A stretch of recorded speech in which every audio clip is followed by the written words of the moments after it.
Hello. So my civic action project was initially to abolish the anti-camping city ordinance being put in place in Sacramento. And what this ordinance does is that it prohibits any person from camping on public or private property, which then begs the question, where can homeless people go?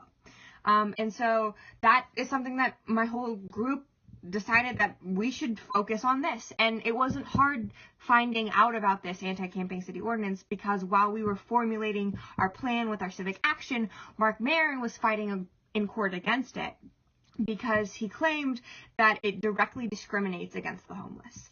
And so my first civic action seemed pretty clear. I reached out to Mark Maron, and that made a whole lot of sense because he was sort of the face of this abolishing the anti-camping city ordinance movement, and he obviously would know a lot about the issue. And so my first civic action was just emailing him, emailing his team, and then later calling his secretary and setting up an email, which was really exciting.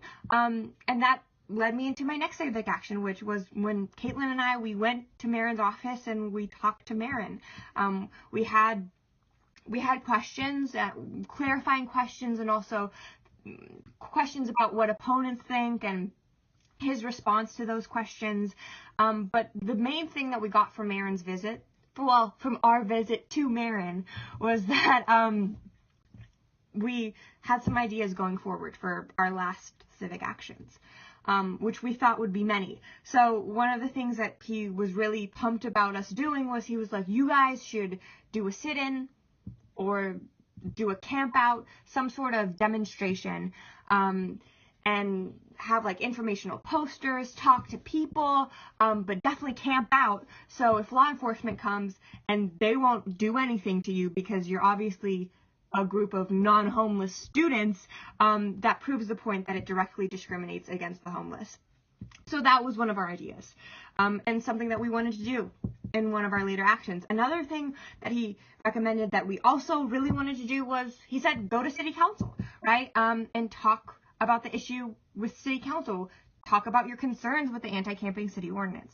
And we thought that would be a great thing to do after the protest because we could talk to actual citizens of Sacramento and then present that information along with everything else to the city council.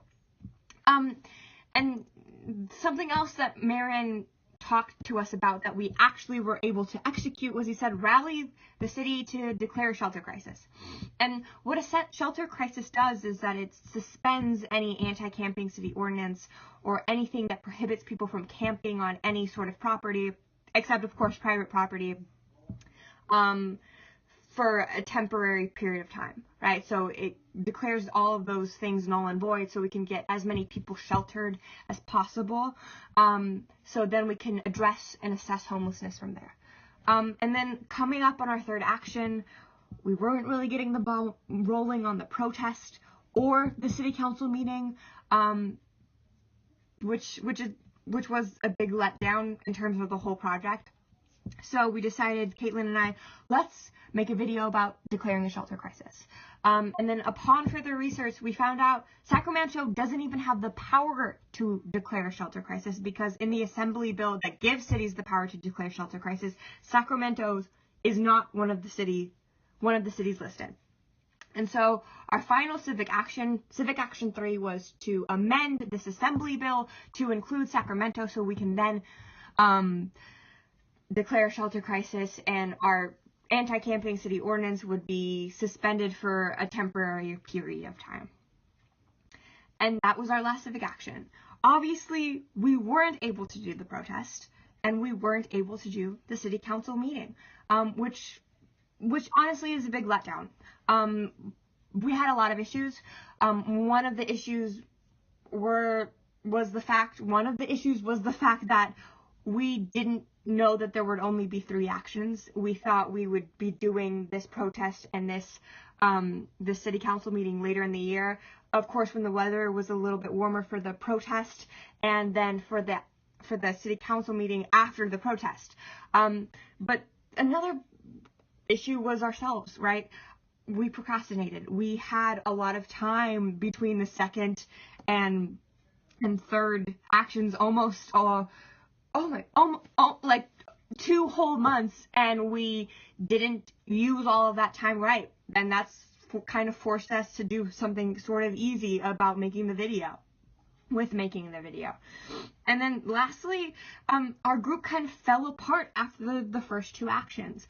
Caitlin and I always had amazing communication throughout the whole thing. And also we have a lot of classes together, and we live fairly close to each other, so that was very possible to work with Caitlin.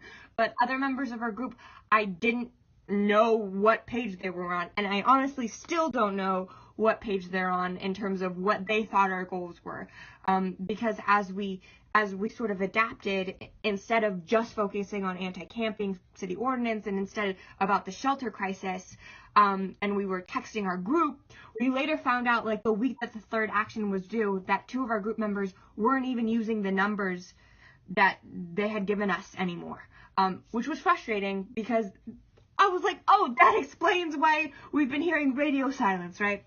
So we definitely weren't working well as a group, and because we weren't working well as a group, and because we couldn't get enough momentum, we didn't have the firepower to actually do any sort of like protest or demonstration.